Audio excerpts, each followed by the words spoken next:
نحمده ونصلي ونسلم على رسول الكريم أما بعد أعوذ بالله من الشيطان الرجيم بسم الله الرحمن الرحيم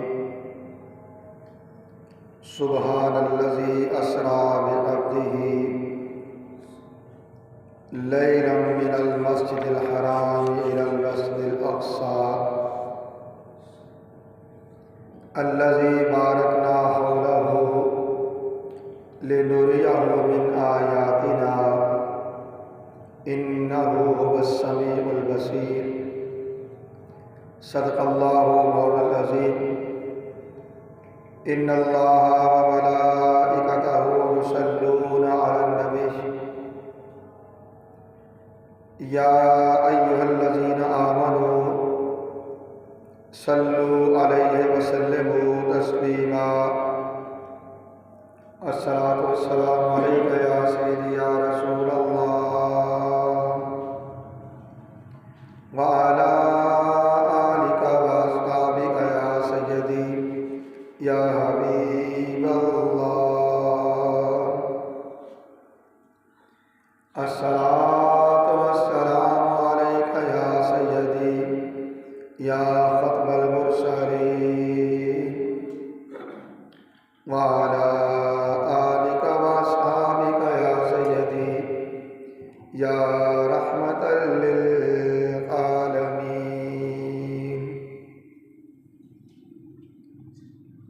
اللہ رب العزت کی حمد و ثنا اور اس کے پیارے حبیب حضور احمد مجتبیٰ محمد مصطفیٰ علیہ تجد و ثنا کی بارگاہ بےکس پناہ میں ہدیہ درود و سلام کے بعد حاضرین و سامعین محترم، اللہ رب العزت کا بے پایہ فضل و احسان ہے جس کی توفیق سے ہم جمعۃ المبارک کی ان بابرکت ساعتوں میں اللہ کے گھر میں حاضر ہیں۔ عنوان گفتگو کے طور پہ سورہ بنی اسرائیل یا سورہ اسراء اس کی پہلی آیت کریمہ تلاوت کرنے کا شرف حاصل کیا، جس میں اللہ رب العزت نے ارشاد فرمایا سبحان الذی اسریٰ بعبدہ، پاک ہے وہ ذات جو اپنے بندے کو لے گئی لیلاً، رات کے ایک لمحے میں، رات کے ایک تھوڑے حصے میں، من المسجد الحرام الی المسجد الاقصی، مسجد حرام سے مسجد اقصی تک، الذی بارکنا حولہ، جس کے گرد و نواح کو ہم نے برکتیں دی ہیں، لنریہ من آیاتنا، اس لیے تاکہ ہم اس عبد مکرم کو اپنی بعض نشانیاں دکھائیں۔ انہ هو السمیع البصیر، بے شک وہی بہت سننے والا، بہت دیکھنے والا ہے۔ حاضرین محترم، ہماری آج کی گفتگو بے عبد ہی اور عبد پر ہے، بے عبد ہی اور عبد۔ عبد کسے کہتے ہیں اور عبد ہی یا عبدہ وہ کسے کہتے ہیں؟ اور پھر قرآن حکیم میں عبد کن کن معانی میں استعمال ہوا ہے؟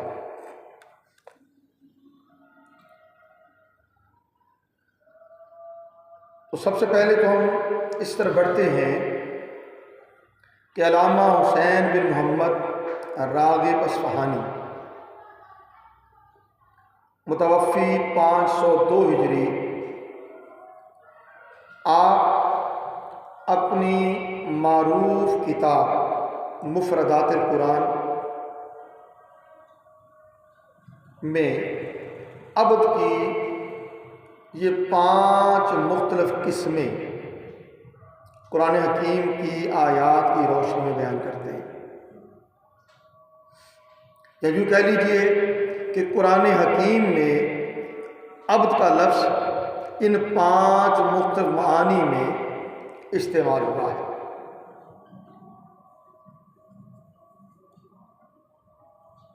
سب سے پہلے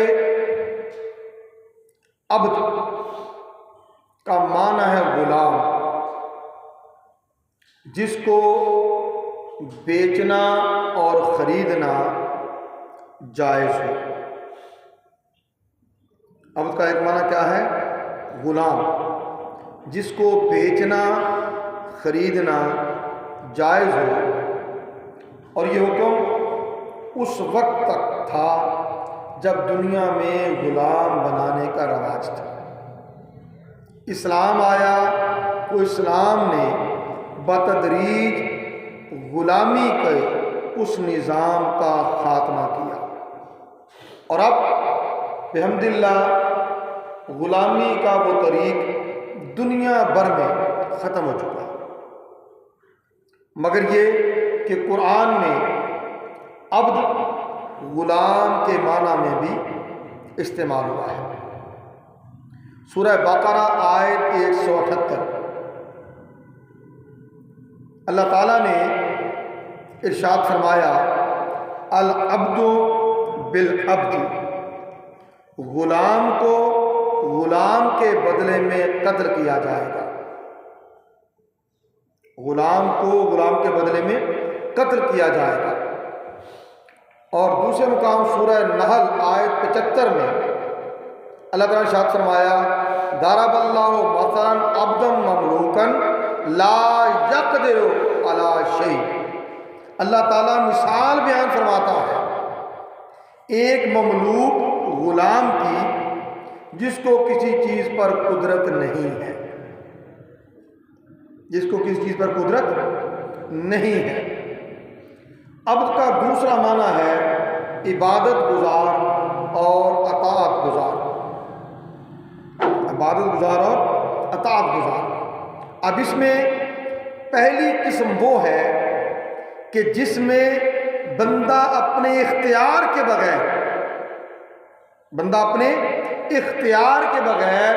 اضطراری طور پر مجبوراً اللہ تعالیٰ کی اطاعت کرتا ہے، ٹھیک ہے؟ اس معنی کے اعتبار سے ہر چیز عبد ہے اور اللہ کی اطاعت کرتی ہے، ہر چیز عبد ہے اور اللہ کی اطاعت کرتی ہے۔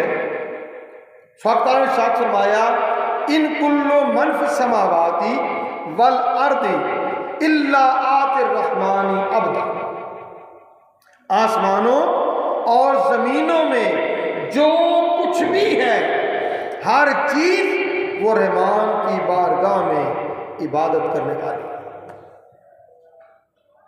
رحمان کی بارگاہ میں عبادت کرنے والی۔ اور دوسرا یہ تھا وہ اب جو مجبوراً اضطراری طور پر رب کی عبادت کرتا ہے۔ تیسرا معنی ہے جو لوگ اپنے اختیار سے اللہ کے غیر کی عبادت کرتے ہیں، اپنے اختیار سے اللہ کے غیر کی عبادت کرتے ہیں، اللہ تعالیٰ نے انہیں بھی عبد قرار دیا ہے کہ وہ بھی عبد ہے۔ پھر ارشاد فرمایا وَيَوْمَ يَحْشُرُهُمْ وَمَا يَعْبُدُونَ مِن دُونِ اللَّهِ، اور اس دن اللہ تعالیٰ انہیں جمع کرے گا اور ان کو بھی جن کی وہ اللہ کے سوا عبادت کرتے تھے، فَيَقُولُ أَأَنْتُمْ أَضْلَلْتُمْ عِبَادِي، پھر اللہ تعالیٰ ان سے فرمائے گا کیا تم نے میرے بندوں کو گمراہ کیا تھا؟ ہؤلاء، ان بندوں کو، ام ہم ضلوا السبیل، یا وہ خود گمراہ ہو گئے تھے. یعنی جو اللہ کے سوا کسی کی عبادت کرتے ہیں تو وہ بھی عبد. تو اللہ تعالیٰ روز حشر انہیں بھی جمع کرے گا، اور جن کی وہ عبادت کرتے تھے انہیں بھی جمع کرے گا، اور دونوں کو مخاطب کر کے فرمائے گا. پہلا خطاب کن سے ہے؟ جن کی عبادت کی جاتی تھی،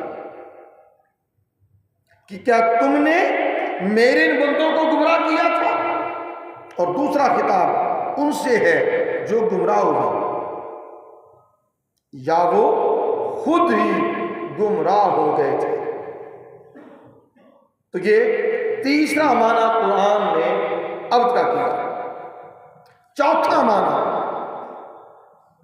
وہ لوگ جو اپنے اختیار سے اللہ کی عبادت کرتے ہیں اور اپنے آپ کو اللہ کا عبد کہتے ہیں، لیکن ان کی عبادت ناقص ہوتی ہے. عبادت میں و عبدیت میں کامل نہیں ہوتے. وہ اللہ کو اپنا معبود جانتے ہیں، اپنے اختیار سے اللہ کی عبادت کرتے ہیں، اللہ کی عبادت کرتے ہیں، مگر اپنی اس عبدیت میں وہ ناقص ہوتے ہیں. قرآن حکیم میں ہے ان تعذبہم فإنہم عبادک. اے اللہ اگر تو انہیں عذاب دے تو بے شک یہ تیرے بندے ہیں.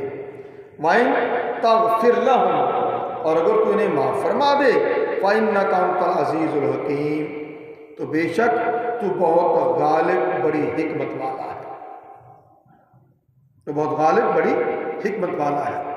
اور دوسرے مقام پہ فرمایا قُلْ يَا عِبَادِيَ الَّذِينَ أَسْرَفُوا عَلَىٰ أَنفُسِهِمْ لَا تَقْنَطُوا مِن رَحْمَتِ اللَّهِ. حبیب صلی اللہ علیہ وسلم آپ فرما دیجئے اے میرے وہ بندو جنہوں نے اپنی جانوں پر زیادتی کی ہے، جنہوں نے اپنی جانوں پر ظلم کیا ہے، اللہ کی رحمت سے مایوس نہ ہونا. اللہ کی رحمت سے مایوس نہ ہونا. تو یہ چوتھی قسم ہے عبد کی، جو اپنے اختیار سے اللہ کی عبادت کرتے ہیں، خود کو اللہ کا عبد کہتے ہیں، مگر اپنی عبدیت میں، اپنی عبادت میں وہ ناقص ہوتے ہیں. اور پانچویں قسم وہ ہے جو اپنے اختیار سے اللہ کی عبادت کرتے ہیں اور ان کی عبادت بہت کامل ہوتی ہے، اللہ تعالیٰ کو بہت پسند ہوتی ہے، اور اللہ تعالیٰ انہیں اپنا مثالی عبد کہتا ہے. وہ اللہ کے مثالی عبد، مثالی بندے ہوتے ہیں، اور اللہ تعالیٰ انہیں مثالی عبد کہتا ہے. اور اللہ تعالیٰ ان کے عبد ہونے پر ناز فرماتا ہے، فخر کرتا ہے کہ وہ میرے بندے ہیں، کہ وہ میرے بندے ہیں. چنانچہ شیطان نے جب یہ کہا کہ میں تیرے بندوں کو گمراہ کروں گا اور تیری راہ سے بے راہ کروں گا، تو رب تعالیٰ نے اس کے لیے فرمایا تھا اِنَّ عِبَادِي لَيْسَ لَكَ عَلَيْهِمْ سُلْطَانٌ. بے شک اے ابلیس جو میرے بندے ہیں تیرا ان پر کوئی زور نہیں چل سکے گا. جو میرے بندے ہیں تیرا ان پر کوئی زور نہیں چل سکے گا. اور پھر رب تعالیٰ نے اپنے انہی بندوں کی نسبت کہا الحمدللہ الذی انزل علی عبدہ الکتاب. تمام تعریفیں اللہ تعالیٰ کے لیے ہیں جس نے اپنے بندے پر کتاب نازل کی، جس نے اپنے بندے پر کتاب نازل کی. اور سورہ زمر میں فرمایا الیس اللہ بکاف عبدہ، کیا اللہ اپنے بندوں کے لیے کافی نہیں ہے؟ جس کا مطلب ہے اللہ ہی اپنے بندے کے لیے کافی ہے، اللہ ہی اپنے بندے کے لیے کافی ہے۔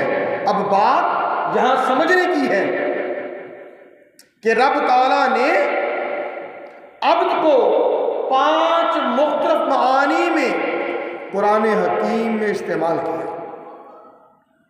آگے بڑھنے سے پہلے صرف دوہرا رہا ہوں، عبد بمعنی غلام جن کی خرید و فروخت ہو سکے، عبد بمعنی عبادت گزار، عبادت گزار، اطاعت گزار، مگر وہ اپنے اختیار سے اللہ کی عبادت نہیں کرتے، مجبوراً کرتے ہیں، ناگواری سے کرتے ہیں، بیزاری سے کرتے ہیں۔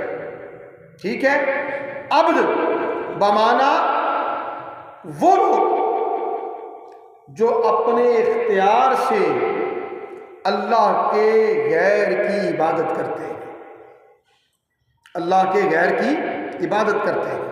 اور چوتھا معنی اللہ کے وہ بندے جو اللہ کی عبادت کرتے ہیں اور اپنے اختیار سے کرتے ہیں، اللہ کی عبادت کرتے ہیں اور اپنے اختیار سے کرتے ہیں، مگر ان کی عبادت ناقص ہوتی ہے۔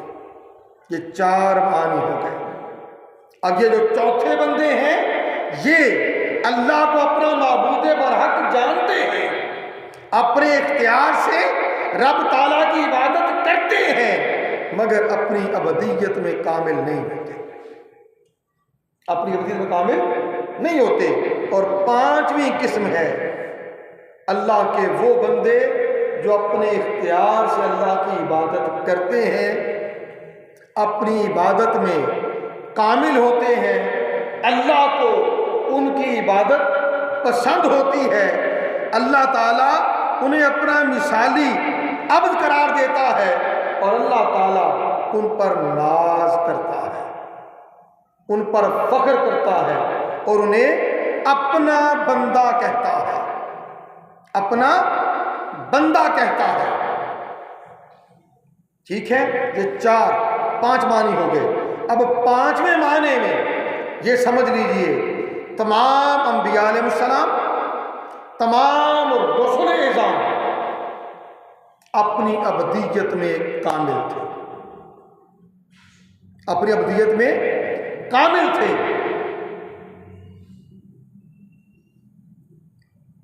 اور کامل ترین، اکمل ترین ایک ساتھ۔ تمام انبیاء و مرسلین اپنی عبودیت میں کامل، اور ان کاملوں میں کامل ترین رسول اللہ صلی اللہ علیہ وسلم کی ذات بابرکات۔ سو رب تعالیٰ نے اس ذات اقدس کو جو مقام عبودیت عطا کیا، اسے سورہ بنی اسرائیل یا سورہ اسراء کی پہلی آیت میں بیان کر دیا، پہلی آیت میں بیان کر دیا، سبحان الذی اسریٰ بعبدہ، پاک ہے وہ ذات جو اپنے بندے کو لے گئی لیلا من المسجد الحرام الی المسجد الاقصی، رات کے تھوڑے سے حصے میں مسجد حرام سے مسجد اقصی تک۔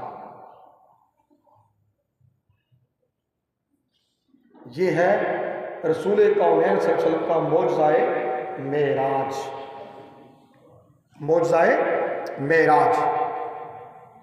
اور یہ کسے عطا کیا؟ جو ابدیت الہی میں کامل ترین تھا۔ موسیٰ علیہ السلام رب تعالیٰ کی آواز سن کر ملتجی ہو گئے، رب ارنی انظر الیک، اے میرے رب میں تجھے دیکھنا چاہتا ہوں، مجھے اپنا دیدار کروا۔ اور رب تعالیٰ نے فرمایا لن ترانی، اے موسیٰ تو مجھے نہیں دیکھ سکتا، تو مجھے نہیں دیکھ سکتا۔ موسیٰ کامل تھے، اپنی ابدیت میں کامل تھے۔ رسول کریم صلی اللہ علیہ وسلم کامل ترین۔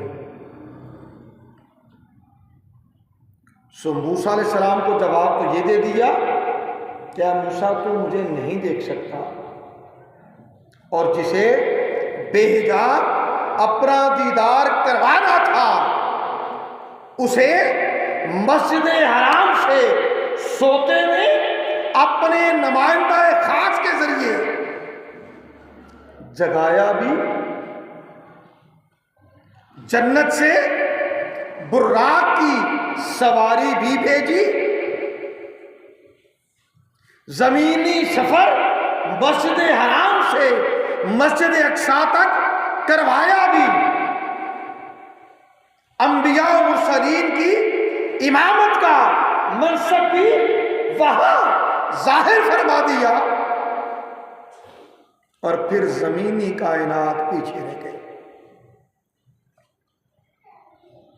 ساتوں آسمان، سدرۃ المنتہا، مقام لامکان، مقام لامکان، اور پھر فکان قاب قوسین او ادنی،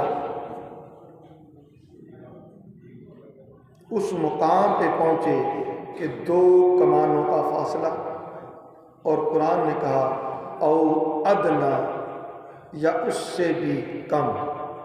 کتنا کم کہ فاصلے مٹ گئے، فاصلے مٹ گئے۔ حق تعالیٰ نے اپنا دیدار اپنے حبیب کو کروایا، اور وہ عبد جو مسجد حرام سے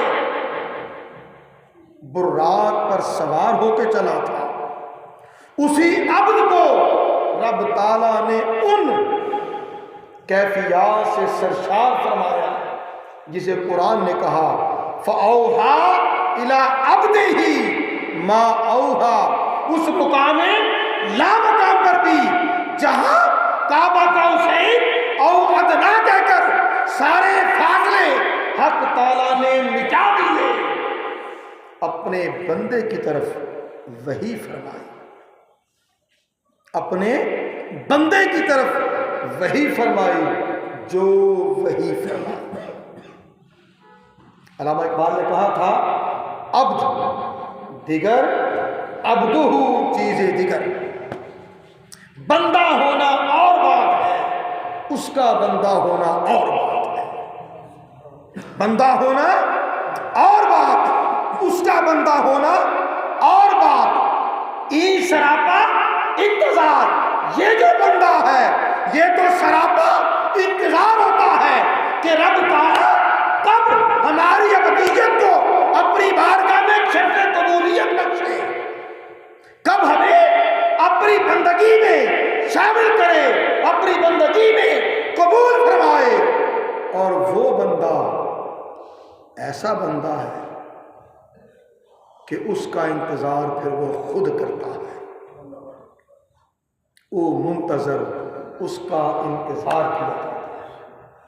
اور یہ شان رب قدوس نے ہمارے آقا، ہمارے ملجا، ہمارے بابا سید الانبیاء، سید المرسلین، سید الاولین، سید الآخرین، حضور احمد مجتبیٰ محمد مصطفیٰ صلی اللہ علیہ وسلم کو عطا فرمائی تھی۔ مبارک ہو آپ کو کہ رب تعالیٰ نے وہ معجزہ جو کسی نبی کو عطا نہیں کیا، آپ کے نبی کو عطا کیا، اور بے حجاب لیلۃ المعراج میں اپنے حبیب کو اس ابدیت سے سرشار کیا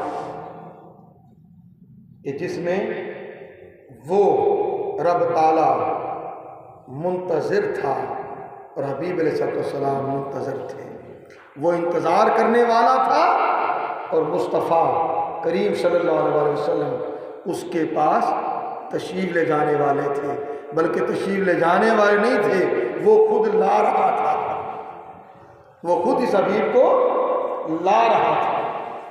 وما علینا الا البلاغ۔